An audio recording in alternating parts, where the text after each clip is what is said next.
Woodrow Wilson estaba seguro.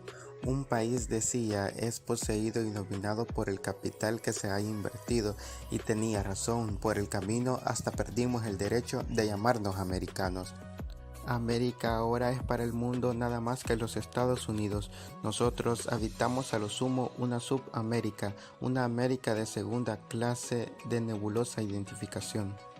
En América Latina, la región de las venas abiertas desde el descubrimiento hasta nuestros días, todo se ha transmulado siempre en capital europeo o tarde norteamericano, y como se acumula en lo lejos centro de poder. Nuestra riqueza ha generado nuestra pobreza para alimentar la prosperidad de otros, los imperios y sus caporales nativos. El descubrimiento de América, Cristóbal Colón. Finalmente, el 12 de octubre de 1492, el marinero Rodrigo de Triana gritó "tierra a la vista", avisando a todos sus compañeros que ya había llegado a la isla. Al pisar tierra, Cristóbal Colón pensó que había llegado a Oriente, pero se equivocó, le fallaron sus cálculos. Él llegó a una isla en las Antillas a la que llamó San Salvador, y a sus habitantes indios. Colón creía que había llegado a India o a Asia, y Colón buscaba pimienta y canela, ya que en aquellos tiempos era carísima, pero era de vital importancia. Cristóbal Colón regresó a España a contar a los reyes católicos lo que había visto en la isla. Colón regresó con muchas veces y exploró nuevas tierras en lo que hoy conocemos como América. Cristóbal Colón regresó otra vez gracias que los reyes mandaron más personas a poblar a América y a que trajeran todas las riquezas que ahí se poseía, por ejemplo el oro, la plata y diferentes cosas importantes. Entonces se llevaron toda la riqueza de América para Europa. Otro de los datos importantes es que los indígenas eran obligados a tener la religión católica. Los indígenas en aquel entonces sufrieron bastante, incluso eran asesinados.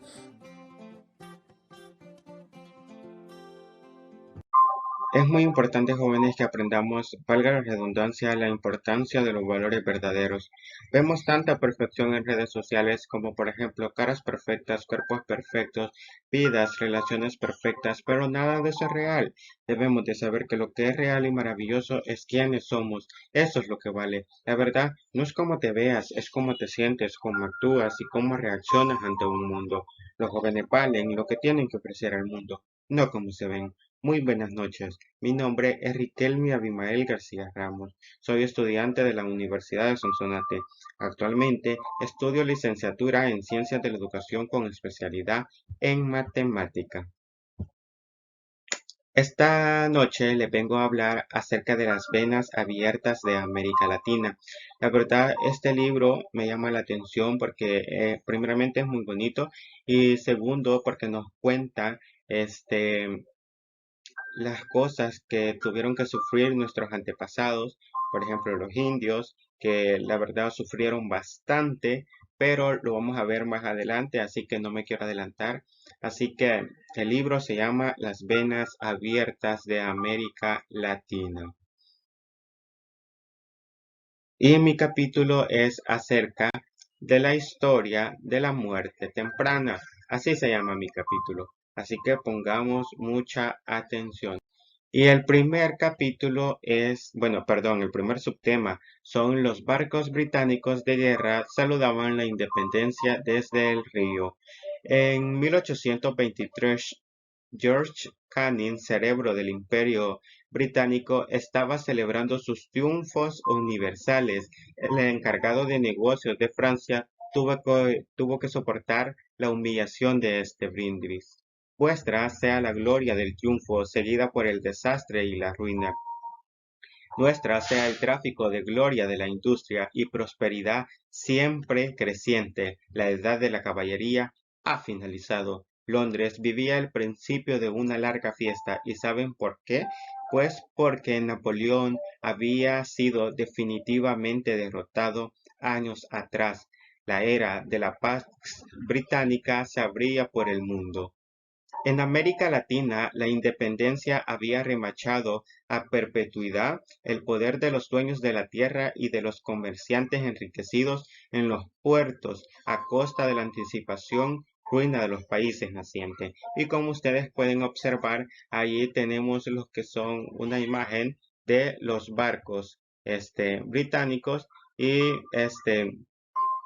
de lo que sucedía en ese momento. Pasamos a la siguiente diapositiva. Y es acerca de la revolución industrial. Cabe recalcar que lo que les voy a comentar ahorita, que es acerca de la revolución, es como para que tengan una breve idea, porque quizás algunos no nos recordamos en qué consistió la revolución. Entonces, como mi capítulo, que es la historia de la muerte temprana, menciona esta parte de la revolución industrial, entonces pues para mí es muy importante que tengan como una breve idea y para que después entremos en el contexto.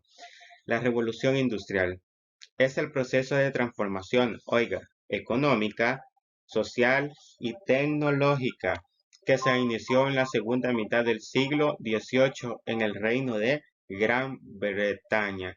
Y saben, vamos a hablar de ese país que es de Gran Bretaña. Vamos a hablar sobre qué es lo que hizo él en América Latina, básicamente. Entonces ya ven que es muy importante que sepamos más o menos en qué consiste la revolución industrial. Luego pasamos que a partir de estos momentos se inició una transición que acabaría con siglos de una mano de obra basada en el trabajo manual. Como ustedes pueden ver acá en esta imagen, es pues una fábrica de tejer y como pueden observar hay poco personal, no hay muchos. Cabe recalcar que antes de la revolución industrial, se ocupaban bastante lo que eran las personas para hacer este trabajo, pero ya con esto de la revolución industrial que viene la tecnología y cada vez se fue avanzando, entonces ya no hubo como necesidad de utilizar a las personas, sino que muchas personas, perdón, sino que ahora utilizaban lo que eran las máquinas.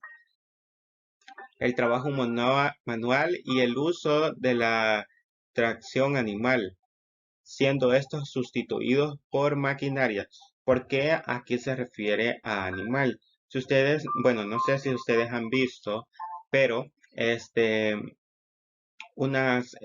para que funcionara como unas maquinitas o algo, eran como redondas, ocupaban como hámsters y los hámsters empezaban a correr y hacía que girara esa rueda. O en algunos casos ponían lo que eran este, ratones o utilizaban los que eran caballos para transportar, perdón, cualquier tipo de carga o cualquier cosa. Y aquí dice, siendo estos sustituidos por maquinarias para la fabricación industrial y para el transporte de mercancías y pasajeros. Como ustedes pueden ver acá tenemos lo que es la máquina de vapor, que fue también uno de los inventos, pues como aquí dice, para transporte de mercancías y pasajeros, pues para eso era. Entonces, en esto consistió la revolución industrial, en el proceso de transformación económica, social y tecnológica. Pasamos a lo siguiente. ¿Qué es la revolución industrial? Pero, ojo, aquí nos vamos a enfocar en lo que es en el libro. Dice que la máquina de vapor, el telar mecánico y el perfeccionamiento de la máquina de tejer habían hecho madurar vertiginosamente la revolución industrial en Inglaterra, lo que hablábamos en la diapositiva pasada, que la revolución industrial, pues en Inglaterra se dio en la mayoría de sucesos, por decirlo así. Entonces, como ustedes pueden ver aquí, los señores, bueno, en esta, perdón, empezaron con lo que era la máquina de tejer, que la verdad fue uno de los inventos más bonitos que tuvo el ser humano y pues utilizaban lo que eran las máquinas, ¿va? Y pasamos acá a lo que es que dice que se multiplicaban las fábricas, aquí hay una fábrica de tejer, aquí hay otra fábrica, y los bancos. Aquí hay un banco, miren, esta es la imagen de un banco que encontré que este banco era un antiguo, así que pusimos esa imagen. Los motores de combustión internaban habían modernizado la navegación y muchos grandes buques navegaban hacia los 4 puntos cardinales, univers- universalizando la expansión industrial inglesa. Y en eso consistía la revolución industrial, va que cada vez se iba desarrollando más y pues la máquina de vapor, el telar mecánico y el perfeccionamiento de la máquina de tejer habían hecho madurar vertiginosamente la revolución industrial en Inglaterra. Continuamos con respecto a la lectura del libro. También esto es parte de la revolución industrial, pero como les decía primero, estas dos diapositivas que vamos pasando ya son con respecto al libro. Aquí dice que en realidad antes de la guerra de independencia ya los ingleses controlaban buena parte del comercio legal entre España y sus colonias y habían arrojado a las costas de América Latina un cauduloso y persistente flujo de mercaderías de contrabando. Como ustedes pueden ver, Inglaterra como pues ya era un poco más desarrollado, ¿verdad? Entonces que los demás países y ese como que podríamos llamarlo como potencia en ese momento porque la verdad era el que más sonaba en la historia. Luego dice que el tráfico de esclavos brindaba una pantalla eficaz para el comercio clandestino, aunque al fin y al cabo también las aduanas registraban en toda América Latina una abrumadora mayoría de productos que no provenían de España. Qué triste esa parte de la historia que habla sobre el tráfico de esclavos, porque la historia, bueno, les voy a contar algo. Con respecto al libro de las venas abiertas de América Latina, pues los indios, los indígenas, sufren bastante. Y pues la verdad es algo, o sea, cuando empezás a leer o quizás hay, bueno, hay videos también de este libro relatando y te dan como, te da tristeza porque ven cómo asesinan a los indígenas, cómo los maltratan, incluso hasta ellos tomaban la decisión de matarse solos. ¿Por qué? Porque ya no querían sufrir, ya no querían estar más en esta tierra. Como ustedes pueden observar en esta imagen, los hombres estaban encadenados. Miren, estaban encadenados. Y pues estos hombres, los ingleses o incluso, bueno, los españoles también, los maltrataban, le pegaban si no hacían su trabajo de la mejor manera. Y qué feo eso. Pues el tráfico de esclavos en ese tiempo pues aún había. Y miren, ustedes pueden observar en estas imágenes cómo iban encadenados y cómo los maltrataban. Pero no me quiero enfocar mucho porque más adelante vamos a hablar otro poquito. Ahora pasamos a qué es un monopolio. ¿Y saben por qué puse esta diapositiva? Porque cuando yo empecé a leer, habían palabras que pues yo no sabía qué significaban. Por ejemplo, esta es una de esas, yo no sabía qué era. Entonces me ponía a leer, entonces no entendía en sí el contexto del libro. Yo decía que es monopolio. Entonces lo pongo aquí para que también tal vez algunos de ustedes no lo sepan y, y pues aquí lo vamos a aclarar. El monopolio comercial español se refiere a una política que impulsó España a sus virreinatos en América, en virtud de la cual los habitantes de América solo podían comercializar con bancos españoles autorizados y cualquier transición con otro país u organización estaba prohibida. O sea que el monopolio, pues como aquí dice, se refería a una política. Y saben, esto me llama la atención que dice que no podían hacer cualquier transición con otro país o organización, estaba prohibida. Y es cierto porque el libro menciona eso. Por ejemplo, los ingleses no querían que los norteamericanos, ya al final del libro, pero es que la verdad es muy interesante esto, y al final del libro decía que no quería, bueno, también en el centro del libro menciona que no quería que Norteamérica se metiera a América Latina, y allí un gran, podría decir yo desorden, pero no es desorden, sino que es como, ¿cómo les explico? Am, es algo que los prohibían, perdón, mandar los recursos, ¿verdad? Ahora pasamos acá en este cuadrito. de color amarillo, que dice que el monopolio español no había existido en los hechos nunca. La colonia ya estaba partida para la metrópoli mucho antes de 1810 y la revolución no representó, perdón, más que un reconocimiento político de semejante estado de cosas. Pasamos a otra diapositiva que es acerca de las tropas británicas. Fíjense que las tropas británicas habían conquistado Trinidad en el Caribe, como ustedes pueden observar. Bueno, puse una imagen aquí de una tropa, pero se me recortó. Este personaje que ven aquí es Ralph Abercrombie y él decía que era sumamente difícil conquistar militarmente otras, ¿cómo le podría decir? Otras partes de América Hispana. Pues después fracasaron, perdieron en el Río Plata, como ustedes pueden ver, fracasaron. Y él decía, claramente dijo, es muy difícil poder conquistar militarmente a América Hispana. Entonces, fracasaron, como lo decía. Pero es muy interesante esto.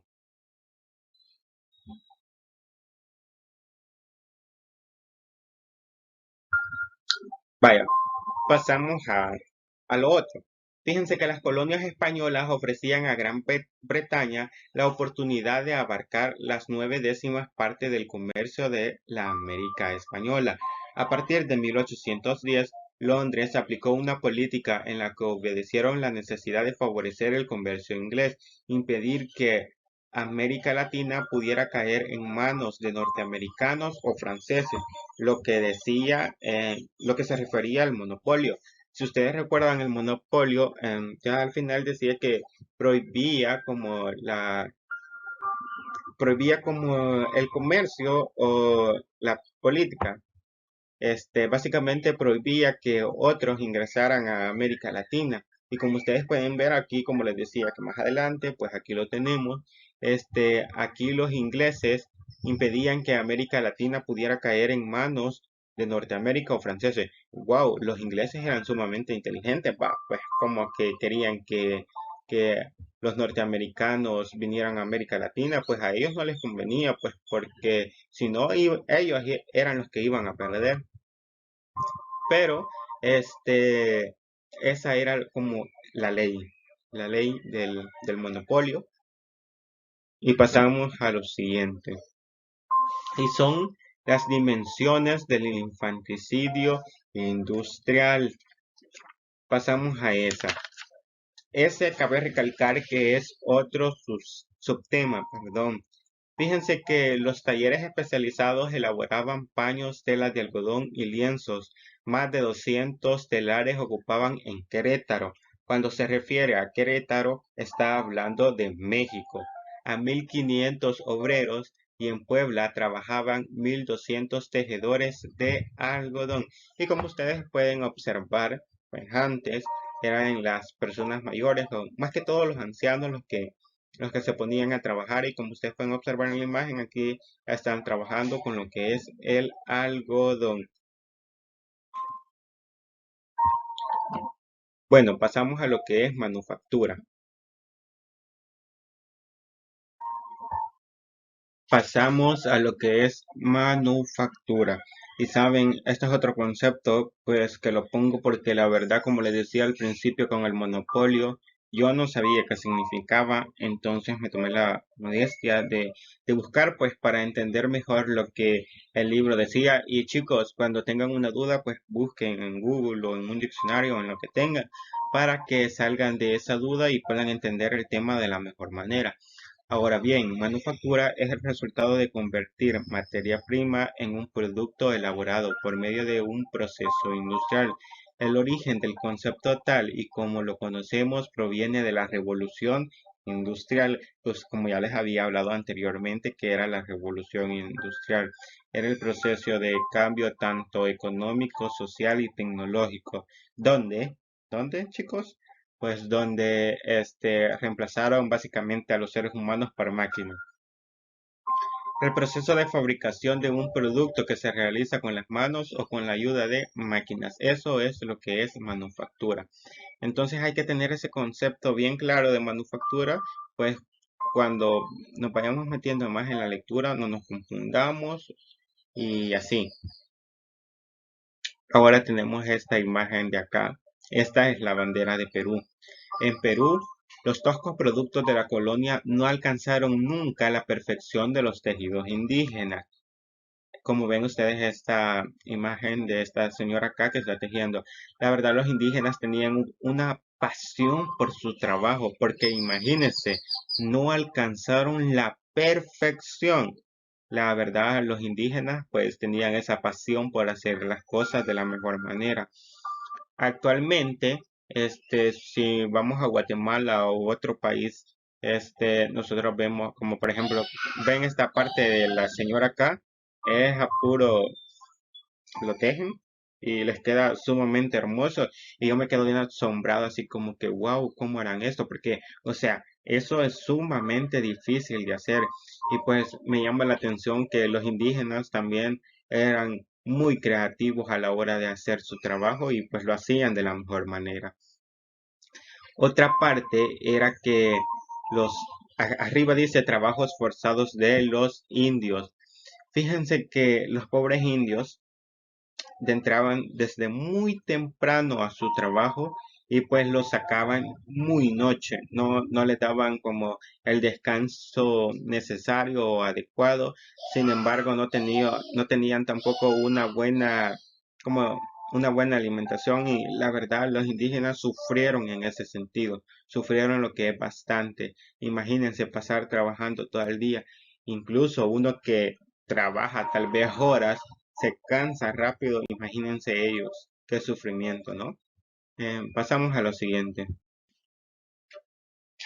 Aquí vamos a hablar acerca de tres países, Brasil, Argentina y Bolivia. Estos tres países, pues durante la historia, bueno, del capítulo de la muerte temprana, pues nos habla sobre estos países.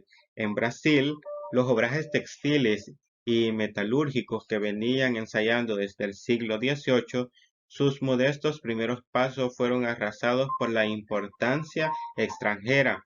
Ambas actividades facturadas habían conseguido prosperar a medida considerable, a pesar de los obstáculos impuestos por el pacto colonial. En Lisboa, pero desde, ¿saben qué? En 1807 la monarquía portuguesa establecía en Río de Janeiro, Brasil, que ya no era más que un juguete en manos británicas y el poder de Londres tenía otra fuerza. Em, Pasamos a lo que es en Tucumán y Santiago del Estero. Se está refiriendo a Brasil, que actualmente son pozos de subdesarrollo. Florecían, ojo, florecían los talleres textiles y fabricaban lo que eran paños, cigarrillos, cueros y suela. Fíjense que en Brasil casi era como algo similar a lo que fabricaba lo que era Argentina. Ahora bien, fíjense que en Bolivia era el centro textil más importante del virreino río Platense. En Conchamba había al filo del siglo 80 1.000 personas dedicadas a la fabricación de lienzos de algodón. Imagínense, era una gran cantidad de personas, paños y manteles, según el testimonio de Francisco. Entonces, o sea, imagínense, eran bastantes personas que hacían este oficio de hacer paños de algodón, hacer mantos, y qué bonito, ¿va? Qué bonito que nuestros antepasados hacían las cosas de la mejor manera y tenían pasión por su trabajo. Como les decía, también en Brasil hacían lo que eran las frazadas, otro de los que hacían nuestros antepasados. Y fíjense que creo que pasamos a la siguiente diapositiva, no me quiero adelantar. A lo que vamos. Esta parte de la historia me llamó bastante la atención. Dice que los agentes comerciales de Manchester, Laos y Liverpool recorrieron Argentina y copiaron los modelos de los ponchos santiagueños y cordobenses y de los artículos de cuero de Corrientes, además de los estribos de palos dados vuelta al uso del país. Imagínense, estos agentes comerciales lo que hicieron, es como que, por decirlo así, yo fuera a un supermercado, pues aún podríamos decir a un super selectos y yo quiero poner como una tienda, pero en sí yo ya tengo las cosas, pero yo quiero tener lo que esa tienda tiene y yo digo, yo mando que a un familiar y le digo, mira, anda, vea qué tienen allá para ponerlo aquí y tengamos todos y yo tenga de esas cosas porque si no se me va a ir la gente y no sé qué. Entonces, los ingleses en este caso fueron sumamente inteligentes, fueron a Argentina a ver lo que ellos hacían para copiarles y qué cosas, ¿no? Este, Otro de los datos muy importantes que me llamaba bastante a mí la atención era que Argentina recibía de Inglaterra hasta las piedras de la vereda. Imagínense que hasta las piedras de la vereda, este, Argentina recibía. Fíjense que otro de los datos muy importantes es que Argentina exportaba cuero de cebo, huesos, carne salada y los ganaderos de la provincia de Buenos Aires extendían sus mercados gracias al comercio libre. Eso es otro de los datos muy importantes que debemos de tener en cuenta. Cabe recalcar que Inglaterra suministraba todo el capital necesario para mejorar internas de Brasil y fabricaba los utensilios, como por ejemplo los utensilios de lujo. Y pues la verdad eran sumamente inteligentes los de Inglaterra, pues porque ayudaban, ¿no? Pasamos a la siguiente diapositiva. Espero no se me aburran.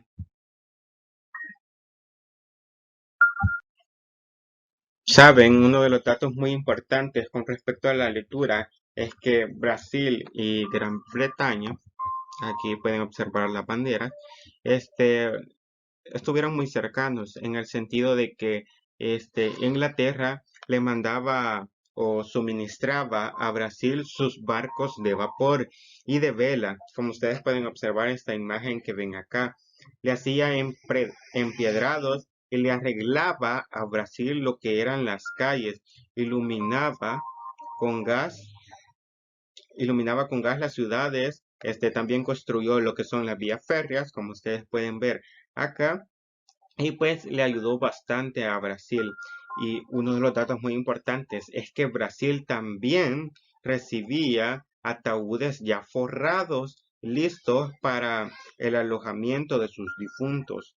Hasta eso le mandó Inglaterra.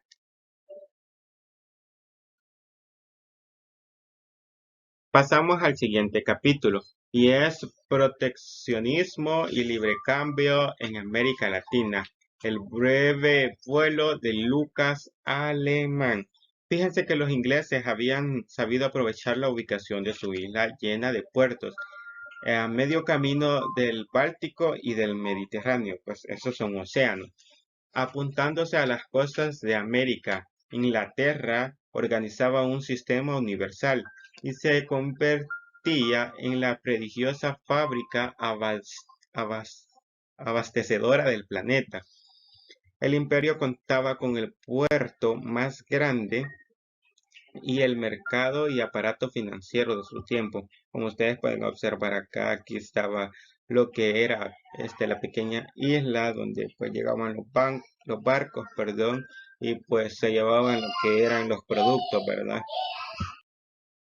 Repito, el imperio contaba con el puerto más grande y el más poderoso aparato financiero de su tiempo, tenía el más alto nivel de especialización comercial, disponía del monopolio, que en dado caso ya les expliqué qué era, del monopolio mundial, de los seguros y los fletes y dominaba el mercado, oiga bien, dominaba el mercado internacional del oro.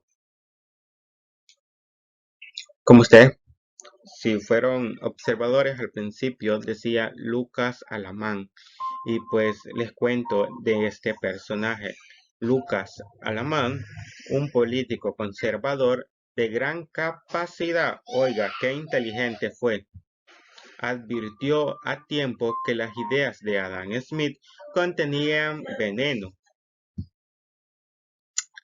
veneno para la economía nacional y propició como ministro la creación de un banco estatal, el Banco de Avia, con el fin de impulsar la industrialización. Cabe recalcar que Lucas Alamán era del país de México y uno pues de sus objetivos era que México pues tuviera sus propias fábricas textiles, como indica lo que es la historia. Lo que yo recuerdo es eso, que quería que él lo que hizo básicamente es que ir a otros países, comprar lo que eran las máquinas y pues así se iba desarrollando México. Pues uno de los datos muy importantes es que México disponía, perdón, de lo que era la materia prima. Contaba con energía hidráulica y que era más barata que el carbono. Fíjense que otro de los datos muy importantes es que el banco nació, el Banco había en 1830, pero poco después llegaron desde las mejores fábricas europeas, las maquinarias más modernas para hilar y tejer algodón. Además, el Estado contrató dos expertos extranjeros en la técnica textil. La verdad, Lucas Alemán fue un hombre muy inteligente porque quería ayudar a su país y quería un poco más de desarrollo.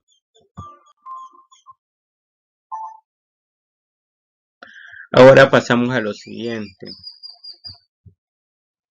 Bueno, me adelanté. Como les decía, el Banco Avia nació en 1830 y poco después llegaron desde las mejores fábricas europeas las maquinarias más modernas para hilar y tejer el algodón. Como ustedes pueden observar acá tenemos lo que es el algodón y aquí tenemos los que son las maquinarias y por eso busqué estos dos personajes, por decirlo así, serían los dos extranjeros de que pues llegaron a ayudar lo que es a México.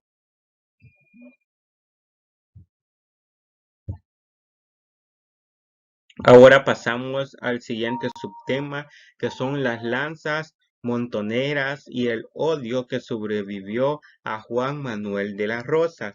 Y antes de iniciar con este capítulo, dentro del capítulo de la historia de la muerte, habla una parte de lo que son los gauchos.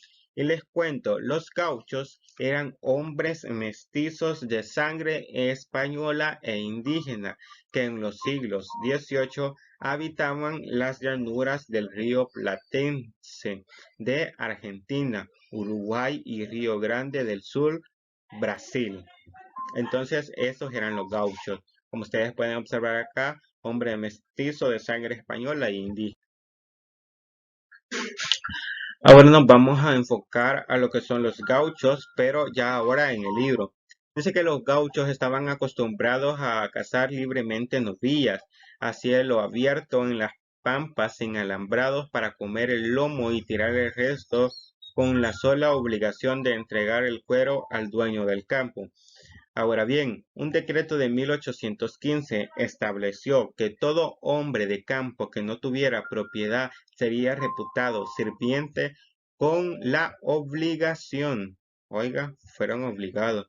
Y que, o sea, no entiendo, qué feo que pues no, o sea, en aquel tiempo como las personas no podían como que ser libres en todo caso, sobre todo estas personas donde son los gauchos, pues los indígenas sufrieron demasiado, demasiado en el sentido de que no podían andar libres porque los miraban ya, ellos lo que miraban era como que, wow, son, bueno, ellos los miraban como que eran esclavos pues, y los mandaban a trabajar. Solo cuando miraban personas así, quizás solo eso se les cruzaba por la mente. Pero bueno, y como les decía, sufrieron un montón estos personajes. Me pasé la diapositiva, creo que no puedo regresar, pero quiero leerles un párrafo que la verdad a mí me llamaba bastante la atención y pues aquí lo tengo, lo dejé subrayado lo dejé subrayado, pues dice, pongan atención, pues, este, Felipe Valera fue capaz de desatar una gran rebelión en el norte argentino, porque, como decía su proclama, ser provinciano es ser mendigo, sin patria, sin libertad, sin derechos.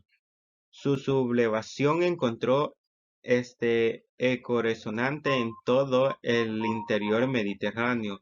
Fue el último montonero y murió de tuberculosis y en la miseria en 1870. Oiga, qué triste esto. Ser provinciano es ser mendigo, sin patria, sin libertad y sin derechos. Qué feo, qué feo eso que tuvieran como ese mal concepto de las personas en ese momento. Fíjense que Felipe Valera había nacido en un pueblo perdido entre las sierras de Catamarca y había sido un dolorido testigo de la pobreza de su provincia arruinada por el puerto soberbio y lejano. Creo que la mayoría de que vivía antes eran pobres, pues porque no tenían los recursos necesarios para seguir adelante y sobre todo que los miraban y como les decía al principio, los miraban como que eran esclavos y como que no se les ocurría otra cosa más. Y pues Felipe murió de una enfermedad que era la tuberculosis en 1870. Juan Manuel de Rosas. Juan Manuel de Rosas dictó en 1835 una ley de aduanas de signo acentualmente proteccionista. La ley prohibía la importancia de manufacturas de hierro y hojalata a aperos de caballo, ponchos, ceñidores, fajas de lana o algodón, productos de granja, ruedas de carruajes. Imagínense este señor, otro señor que era un poco malo, no quería como que, bueno, en este caso ellos solo se fijaban en ellos, va todo para nuestra nación o todo para mí, así se fijaban ellos. Y ahora pasamos a una de las partes favoritas mías, y como ustedes pueden ver aquí ven como una guerra, va. Ven a los soldados aquí o que andaban en guerra y esta es una de las partes favoritas y hay una parte sumamente graciosa que me gustó a mí, la verdad. Ahora dice, la guerra de la Triple Alianza contra el Paraguay aniquiló la única experiencia exitosa del desarrollo independiente. Oiga, la guerra de la Triple Alianza contra el Paraguay. Ustedes no sé qué países imaginan que fueron contra Paraguay. Más adelante les voy a decir algo que pues yo lo pienso así. No sé si estoy en lo correcto o no, pero más adelante le voy a dar mi forma de pensar con respecto a esto. Pasamos a lo que les decía, la agente norteamericano Hunspin informaba en 1845 a su gobierno que en Paraguay no hay un niño que no sepa leer y escribir. Paraguay, la verdad, se estaba desarrollando de la mejor manera. Ahora pasamos a lo siguiente que me llama la atención, que decía que cuando los invasores aparecieron en Horizonte en 1865, Paraguay contaba con una línea de telégrafos, un ferrocarril y una buena cantidad de fábricas de materiales de construcción, tejidos, lienzos, ponchos, papel, tinta, lozo y pólvora. Además, fíjense que otro de los datos muy importantes es que Paraguay era como uno de los países que se estaba desarrollando de la mejor manera. Otro de los datos importantes es que Paraguay fabricaba lo que era este pólvora, como ya lo mencionaba, balas, y diferentes tipos de cosas que se me escaparon ya, y siendo sincero, se me acaban de olvidar. Bueno, pasamos a lo siguiente. Paraguay estaba objetivamente bloqueado entre Argentina y Brasil, y ambos países podían negar el oxígeno a sus pulmones cerrándole. ¿Qué les digo? ¿Qué les puedo decir de esa última parte? Creo que si no estoy mal en la otra diapositiva lo encontraremos. Y si no, pues acá les cuento lo que yo pienso con respecto a Argentina y a Brasil. Ambos países podían negar el oxígeno, oigan. Vamos a la parte que me llamaba la atención. En 1870, por eso le puse, ojo, mire, datos importantes le puse yo. En 1870, López, a la cabeza de un ejército de espectros ancianos y niños que se ponían barbas postizas para impresionar desde lejos, se internó en la selva. Qué inteligentes eran, miren. Ocupaban a los niños y a los ancianos y pues les ponían barbas. Para hacer como que énfasis en esto, aquí les coloqué una imagen acerca de los niños y de los ancianos y les ponían la barba y ellos se alistaban de la mejor manera. Pasamos a lo siguiente. Cuando finalmente el presidente paraguayo fue asesinado a bala y a lanza en la espesura del cerro, Cora alcanzó a decir, muero con mi patria, y era verdad. Mataron a lo que era el presidente de Paraguay y bueno, tuvieron que salir adelante. Al final, esto creo que Paraguay terminó derrotado y como que ocuparon unas partes de su tierra. Y qué feo que sea, que o sea, en esos momentos Paraguay se estaba como desarrollando un poco más y creo que eso yo lo podría llamar así, que es como que una envidia. Y el peor enemigo, podría decirlo así, no sé cómo decirlo. El peor enemigo de un ser humano es otro ser humano. Porque, o sea, no te puede ver prosperar, no te puede ver seguir adelante porque te quiere destruir, porque le duele que seas mejores que ellos. Entonces esto pasaba, digo yo, con estos países que veían que Paraguay se estaba desarrollando de la mejor manera y Brasil, Argentina, incluso Inglaterra. Por eso decía al principio la triple alianza, porque se unieron para derrotar a Paraguay. Y qué feo eso, ¿va? Que fueron egoístas en vez de seguir los pasos de Paraguay, ver qué podían hacer esos países para seguir adelante, porque siendo sincero, Paraguay no necesitaba de otros países, no necesitaba. Uno de los datos muy importantes, ojo, les voy a decir, Paraguay tenía una moneda fuerte y estable y disponía de suficiente riqueza para realizar enormes inversiones públicas sin recurrir al capital extranjero. El país no debía ni un centavo al exterior, pese a lo cual estaba en condiciones de mantener el mejor ejército de América del Sur, contra- contratar técnicos ingleses que se ponían al servicio del país en lugar de poner al país a su servicio y enviar a Europa unos cuantos jóvenes universitarios. Oiga, jóvenes universitarios. La verdad me pongo a pensar que pues el presidente fue un hombre sumamente inteligente en varios aspectos. Veo que ayudó con respecto a lo que es la educación porque no había ningún niño que no supiera leer ni escribir. E incluso, o sea, los jóvenes iban a estudiar a otros lugares. Qué interesante esto, pero como les decía, Paraguay no tenía la necesidad de pedirle a otro país. Entonces, supongo yo que quizás ese fue el enojo de Argentina y Brasil, ver prosperar a Paraguay. Entonces, este, eso es lo que pienso yo, Van. No sé qué otra parte de la historia surgieron más hechos y toda la cosa. Ahora pasamos a los últimos dos subtemas que son los empréstitos y los ferrocarriles en la deformación. Este, Aquí era económica de América Latina. El desembolso real que había llegado a tierras de América apenas alcanzaba los 7 millones. Al mismo tiempo se había creado en Londres más de 40 sociedades anónimas, para explotar los recursos naturales, minas, agricultura en América Latina y para instalar las empresas de servicio público. Ojo, explotar, o sea, Londres, más de 40 sociedades anónimas para explotar los recursos naturales, minas, agricultura de América Latina. Pues se llevaron buenas riquezas de América Latina, se llevaron muchas cosas.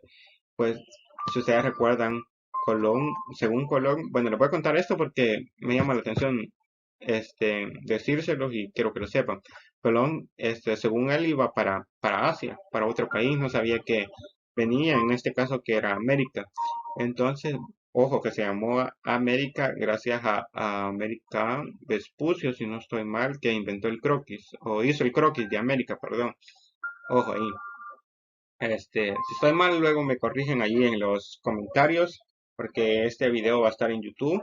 Y ojo que yo sé que me equivoqué aquí, decía económica, me faltó la E, error de dedo, pero perdón. Y aquí no se puede como volver a editar porque se me corta el video y ya lo llevo muy avanzado. Como les decía, se llevaron muchas riquezas y bueno, ¿qué podemos decir? Luego dice que aparecieron los ferrocarriles ingleses en Panamá hacia la mitad del siglo y la primera línea de tranvía fue inaugurada en 1868 por una empresa británica en la ciudad brasileña. Ahora pasamos a lo último que dice proteccionismo y libre cambio en Estados Unidos. El éxito no fue la obra de una mano invisible. George Washington lo había aconsejado en su mensaje de adiós. Los Estados Unidos debía de seguir una ruta solitaria. A finales del siglo pasado, los Estados Unidos eran ya la primera potencia industrial del planeta. En 30 años desde la Guerra Civil, las fábricas habían multiplicado por 7 su capacidad de producción. Como lo decía George Washington, los Estados Unidos deben seguir una ruta solitaria. Estados Unidos fue en este caso sumamente inteligente, pues porque siguió con los tejidos textiles y diferentes tipos de fábricas, entonces se fueron desarrollando de la mejor manera y pues ya tiempo después se convirtieron en una potencia industrial. Ahora vamos a lo siguiente. Como Inglaterra, Estados Unidos también exportaba a partir de la Segunda Guerra Mundial la doctrina del libre cambio, el comercio libre y la libre competencia, pero el, no sé qué decía ya, ajeno, termina aquí. Ahora pasamos a lo siguiente. Y es la última diapositiva. Los Estados Unidos no abandonarán una política económica que continúa siendo en la actualidad rigurosamente proteccionista y es, por cierto, presta buen oído a las voces de la propia historia. En el norte nunca confundieron la enfermedad con el remedio. Eso creo que lo debemos de tener en cuenta. Nosotros nunca confundamos la enfermedad con el remedio. En dado caso, si en algún momento nosotros estamos como estancados de que no podemos hacer las cosas de la mejor manera o no podemos seguir o no tenemos más que todo una solución. Nosotros no debemos de quedarnos estancados, debemos de seguir luchando cada día más y hacer las cosas de la mejor manera. Quiero comentarles que, bueno, ya el fin del capítulo, después pasaremos a lo que es la conclusión, pero quiero comentarles que este libro, la verdad, me llama mucho lo que es la atención, primeramente, porque traficaban lo que eran los esclavos que la verdad sufrieron un montón. Se ve también lo que podríamos llamar que los países como Argentina, Bolivia, Brasil, pues los indígenas tenían pasión por su trabajo, hacían las cosas de la mejor manera, las telas, o sea, hacían las cosas bien, tenían esa perfección de hacer todo. Los indígenas, como repito, tenían pasión por hacer las cosas de la mejor manera. También podemos ver el egoísmo que tenían con los otros países porque los veían prosperar, los veían salir adelante, pero se unieron en una alianza y pues derrotaron al país y pues quieras o no, les costó otro poquito más poder desarrollarse mejor y pues tenía el mejor equipamiento militar y qué inteligente. Lo que me llama la atención es poner a los ancianos y a los niños con los bigotes o con las barbas para mandarlos a los cerros y que dijeran los enemigos, va, allá andan un montón, o sea, imagínense, qué inteligentes fueron. Y esto es todo con respecto al capítulo de la muerte. Espero les haya gustado y dejen su like. Conclusión. Han pasado 7 años desde que Las Venas Abiertas de América Latina se publicó por primera vez. Este libro había sido escrito para conversar con la gente. Un autor no especializado se dirigía a un público no especializado con la intención de divulgar ciertos hechos que la historia oficial, historia contada por los vencedores, esconde o miente.